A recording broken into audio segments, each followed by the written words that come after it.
اور وہ وقت بھی یاد کرنے کے لائق ہے جب ابراہیم نے اپنے باپ آزر سے کہا تھا، تم کیا بتوں کو معبود بناتے ہو؟ میں دیکھتا ہوں کہ تم اور تمہاری قوم کھلی گمراہی میں ہو۔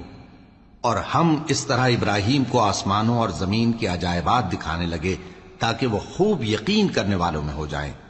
یعنی جب رات نے ان کو پردہ تاریکی سے ڈھانپ لیا تو آسمان میں ایک ستارہ نظر پڑا، کہنے لگے یہ میرا پروردگار ہے۔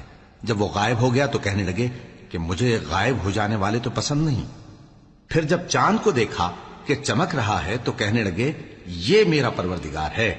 لیکن جب وہ بھی چھپ گیا تو بول اٹھے کہ اگر میرا پروردگار مجھے سیدھا رستہ نہیں دکھائے گا تو میں ان لوگوں میں ہو جاؤں گا جو بھٹک رہے ہیں۔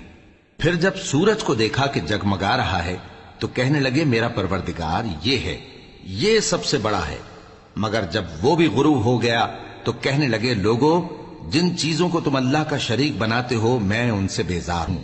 میں نے سب سے یکسو ہو کر اپنے آپ کو اسی ذات کی طرف متوجہ کیا جس نے آسمانوں اور زمین کو پیدا کیا ہے، اور میں مشرکوں میں سے نہیں ہوں۔